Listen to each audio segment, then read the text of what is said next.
Hey there, Patrick Brewer here, Zero Emission Vehicle Fleets Advisor for the Clean BC Go Electric Fleets program. Today's special guest is from a charging station manufacturing OEM. Please welcome Kendell from ABB.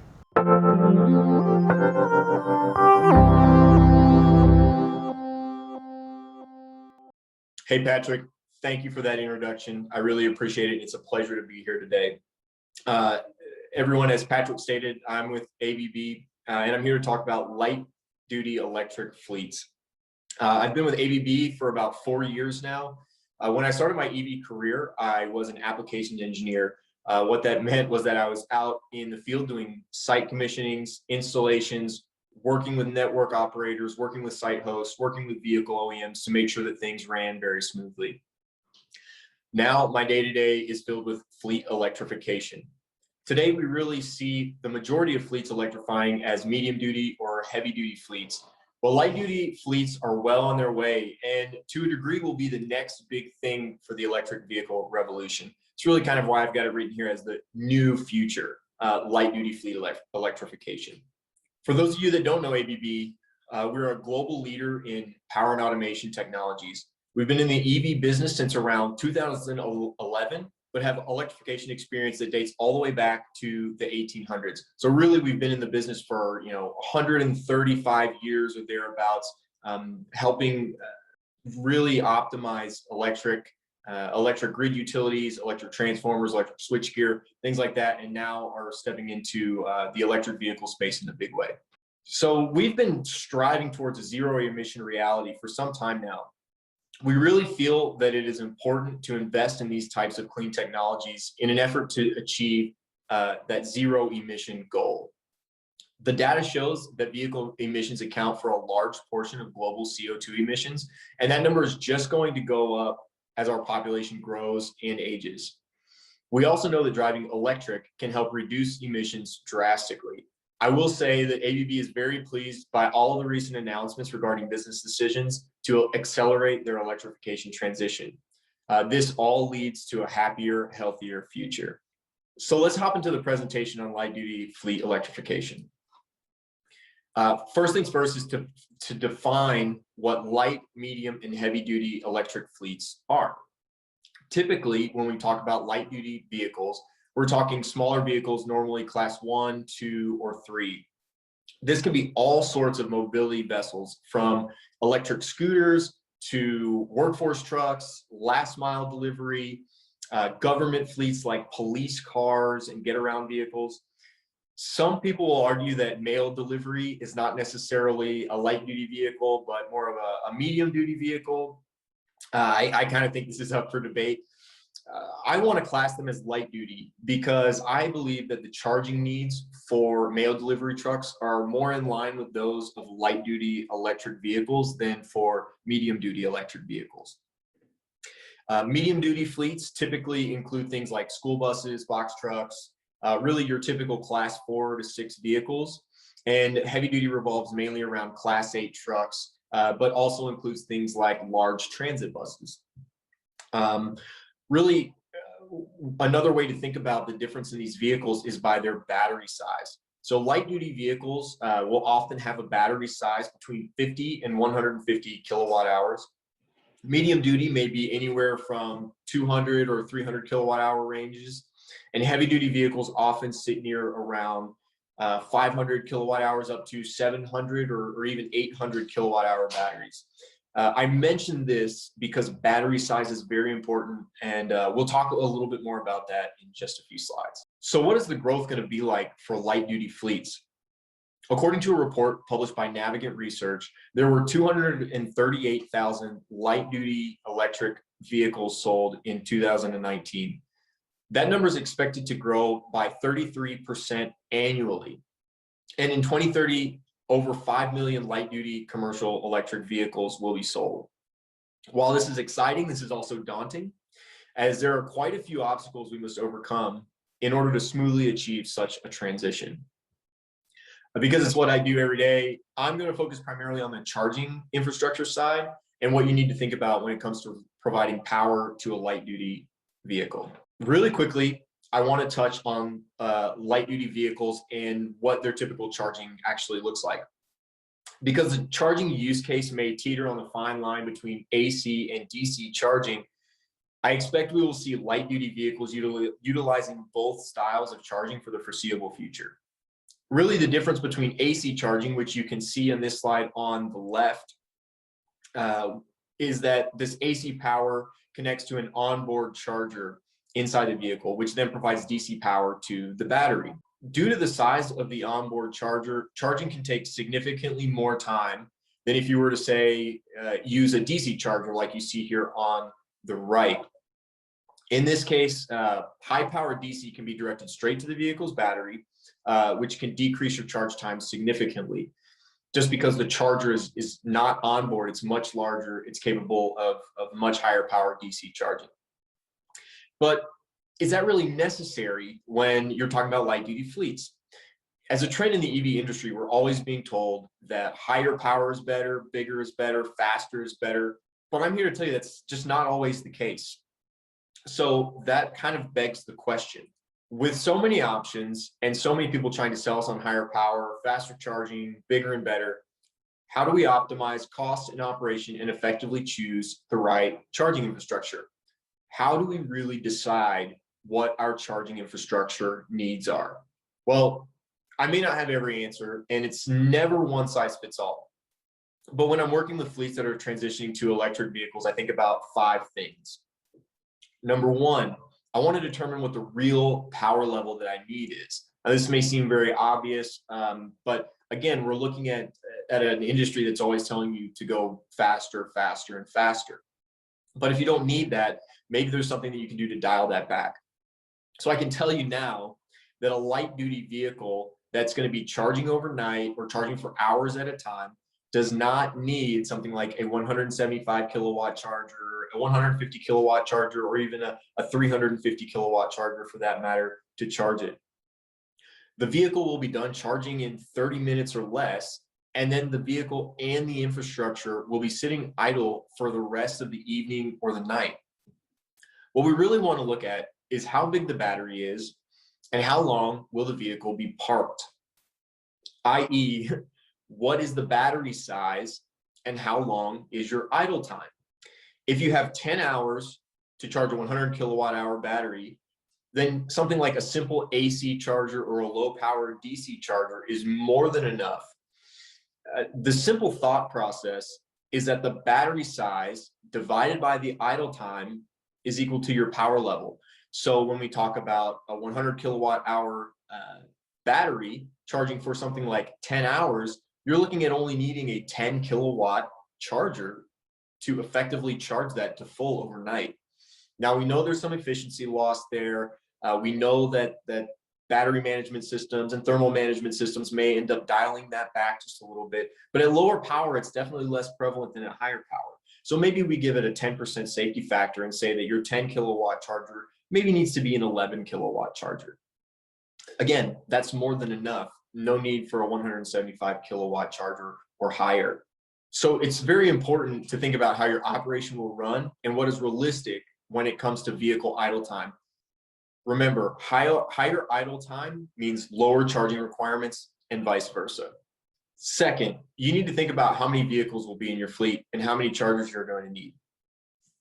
Today, your typical medium duty or heavy duty fleet will have a charger to vehicle ratio of 1 to 2, or sometimes 1 to 3, where they're able to, sequentially charge a vehicle or share power between multiple vehicles from a single charger. These are typically high power chargers, high cost chargers, and take up a bit of space. But anyways, typically your light duty fleets will have a 1-to-1 vehicle to charger ratio. The real idea here is that charging infrastructure that's purpose built for light duty is small, cost effective, and doesn't typically incorporate items that allow for multiple vehicles to charge on one charger. For example, galvanic isolation methods such as isolation transformers, switching matrices, high frequency power modules, things of that nature. Multiple low power AC chargers out of one post may be a possibility in the future, but even today we're seeing that typically it's so simple and cheap that a 1-to-1 can often make sense. Moving on, if you need to turn over vehicles quickly, that means that your idle time is going to decrease because you're going to be moving vehicles in and out of the charger very frequently. Therefore, your power level may increase. Or if you think turning over vehicles quickly is a goal for your operation, then higher power chargers may be for you. This obviously comes with some operational requirements, such as employees moving vehicles in and out of charging areas, maybe even some smart charging type things to make sure that your load management is good. But perhaps your operational plan is to have the vehicle charge multiple times throughout the day, or even during something like a shift change when your fleet drivers may be coming in off of their shift and handing the vehicle over to somebody else. This could also decrease your idle time, right? Because you need to turn over that vehicle quickly. So this can have an effect on the type of infrastructure that you decide to put in, whether that be a high power charger or a low power charger. Footprint is maybe a bit obvious, but the reality with fleets is that space often comes at a premium. For many light duty fleets, this may not be as severe as, say, for a transit agency that's packing in a lot of buses all in one small depot. But in many cases, having a large charger at the end of every parking spot is just not feasible or cost effective for that matter. If you can charge your fleet overnight, then space saving, lower power AC or low power DC chargers are likely to be the best choice. The last thing that I want to point out is this: identify your use case. Too often we see a lot of folks looking for chargers that don't necessarily fit their use case. In a way, they will work, but are they optimal for that use case? So really think about your operation, what your use case, and what your real needs are. The charging infrastructure that you choose should be built for the purpose in which it is being used. For example, for private fleets, you might not need payment systems, credit card readers, authentication methods, things of this nature. Things like fancy screens, often not necessary in something like a private commercial fleet or an industrial fleet. Instead, you may want robust industrial enclosures or something like a smart charging platform to help you manage load within that private fleet, or to ensure that battery state of charge is correct when it's time to leave the depot. Something like a public taxi fleet, though, may need to use public or some sort of a semi-public site to charge throughout the day, whereas a private fleet may never have to charge outside of a home hub. How predictable your fleet is can dictate what type of charging infrastructure you'll need. And what I mean by that is, how predictable are your routes? How predictable is it that your vehicle is going to go out with the same state of charge every day? How predictable is it that your vehicle is going to return with the same state of charge every day? If the vehicles return at random hours and with random battery state of charge, then perhaps faster chargers can give you the flexibility that you need to reliably charge your fleet. But I think more often than not, we're going to see that electric fleets are going to have a defined use case, are going to have reliable routes, are going to be doing a lot of the same things every day, versus going randomly throughout the city, driving to many different locations. I think it'll be a little bit more predictable than that. So I've told you all these different things to think about, and you're still wondering, really, where do I start? Well, I just want to give you kind of two examples of what I know of some chargers that I've been alluding to really this whole presentation. So we've got the Terra AC wall box on the left is an 11 kilowatt level 2 AC charger. It's very low cost, takes up very minimal space, and is very easy to install. On the right is the Terra DC wall box, which is a DC charger capable of up to 24 kilowatts and is perfect for light and often even medium duty electric fleets. Both of these chargers are being utilized today by fleet owners to provide charging to their electric fleet without breaking the bank. I think that's the most important part, right? Is optimizing what type of charger that you can provide for a scaled up fleet that isn't going to really put a dent in your CapEx. So while ABB has over 20,000 DC fast chargers installed globally today, I imagine we're really going to see that number exponentially increase just off of these two products, and particularly in the light duty electric vehicle space. So what do I believe we'll see once this light duty fleet boom happens? Well, there's three things. The first is a move towards lower power chargers, which I've been talking about this entire time, right? Something in the 10 to 30 kilowatt range. Again, don't let the industry fool you into believing that the faster the charger is, the better that it is. It's not always going to be the best infrastructure for your needs. In many ways, a lower power charger will be more than sufficient for charging light duty vehicles that are parked for 6 to 10 hours a day. Really, 95% of light duty fleets will not need more than a 50 kilowatt charger at most. I also believe the charging infrastructure for said fleets will move to be more distributed across the service region instead of at a home hub. Typically today, for heavy duty bus fleets, we see all of the charging infrastructure packed into one specific depot where everything charges overnight. The bus runs its day worth of routes on that single charge, or in some cases, they'll use an ultra fast charger in the middle of the day to kind of keep them going until they get back to the depot to overnight charge. But all of their electric vehicle infrastructure is in one place for the most part. A lot of this, though, is because charging infrastructure is really so large and needy when it comes to space and installation that they kind of want to pack it all together as best as they can, and trying to get land in certain areas and different service areas is kind of a pain sometimes. With simpler charging infrastructure, it will be easier to provide charging at more than one location, which will increase the flexibility of the fleet. And of course, we're going to see lower power chargers increase in number. There's going to be a much higher quantity of these lower power chargers than maybe even we'll see with higher power DC chargers, simply because the quantity of vehicles in a light duty fleet really is going to dwarf the number of vehicles in a heavy duty fleet. For example, a bus transit fleet may have 100, 200, in some cases up to 1,000 vehicles in the fleet, but there may be 50 fleets with 50 vehicles in the same service area than one transit agency.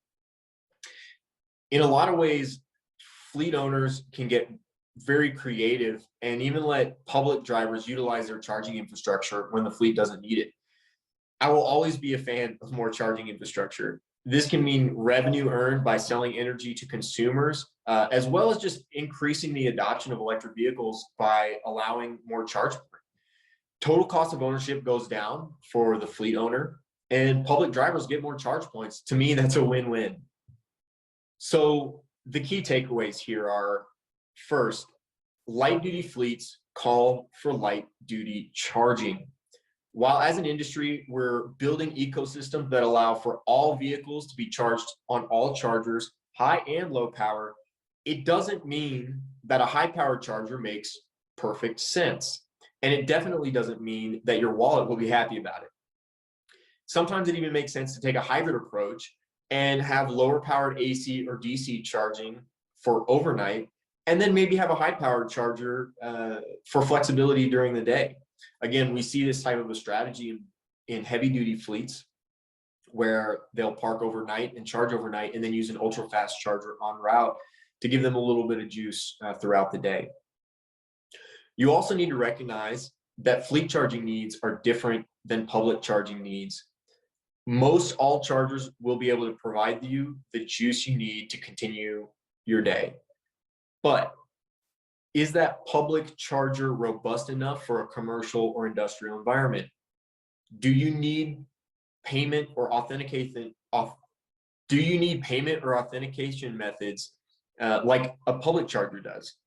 Do you want to do a hybrid fleet charging / public charging operation to drive a bit of revenue? If not, then avoid public charging features like credit card readers, fancy screens, LED lights, and all of this other things that are there to attract drivers to this charger. You really want something robust and built for the space that you're putting it in. Fourth, and I've said this a few times, but use the same principles for light duty fleet as for heavy duty fleets.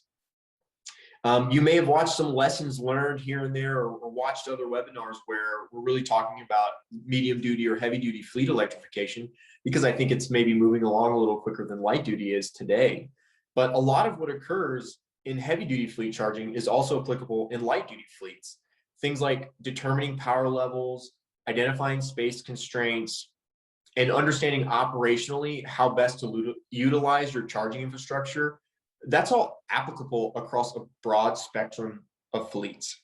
You've heard me say a few examples here already where I'm tying it back to something like a bus and transit fleet. Very applicable between both. The next thing is I want you to know that every fleet site is unique. And we see this being kind of a problem in heavy duty fleets because there's not a lot of options and we're trying to put a lot of the same charging infrastructure in the same place. Often a cookie cutter answer isn't going to work for fleet electrification. In most cases, a cookie cutter answer won't work. So, hopefully I've given you a few things to think about when looking at your own site and determining what's going to work best for you. But just make sure that you take these things into account because what somebody does over here isn't necessarily going to work for what you need to do over here. And finally, I'm not trying to sound like a broken record here, but you really want to make sure you're optimizing your idle time. If you have 5 hours to charge, but you fill up fully in 1 hour because your charger is so high powered, you now have 2 sitting assets that aren't really doing anything. Obviously, this doesn't sound bad, right? You've got a vehicle that's charged, it's ready to go. It's ready to drive and do work, but maybe it's not going to happen for 4 more hours. Well, it may not sound bad, but if you're incurring massive demand charges due to high load during that 1 hour, it's going to end up costing you. Instead, what you can do is spread that load out over time. Trust me, your utility and your wallet will thank you. This concept also leads to lower infrastructure costs, lower maintenance costs, lower operational costs, and really just an all-around easier site installation. And then really plan ahead. Light duty fleets are coming quick, guys, and the industry is really evolving quickly too. What this means is that being on top of what's out there is really going to put you in the best situation to nail it when it's time to deploy an electric fleet. Today, we see low-powered AC and DC chargers that usually serve one vehicle at a time, right? But we could very quickly start seeing a single power cabinet with capability to charge many vehicles simultaneously at a lower power. So talking with your OEMs, talking with your vehicle OEMs, talking with your charger OEMs, and having those conversations early on, keeping them in the loop can really, really increase your chances of success at bringing the best possible solution for your fleet. I want to thank you all for your time in viewing this webinar. I really hope that you found it useful when considering transitioning a light duty fleet from an internal combustion engine to electric. My contact info is here. Please feel free to reach out if you have any questions or comments or even just looking for some general EV talk. I'm always all ears and love to connect with those in the industry. I hope you all have a great day. And as always, don't hesitate to reach out. Well, I hope you were able to benefit from Kendall's hands-on experience in installing and commissioning charging stations. I definitely did. If anyone in the audience wants to suggest a topic for future videos, please get in touch. We're doing these on a continuous basis. And as well, if anyone is interested in the Go Electric Fleets program, please contact me, fleets@pluginbc.ca. Thanks, and have a great day.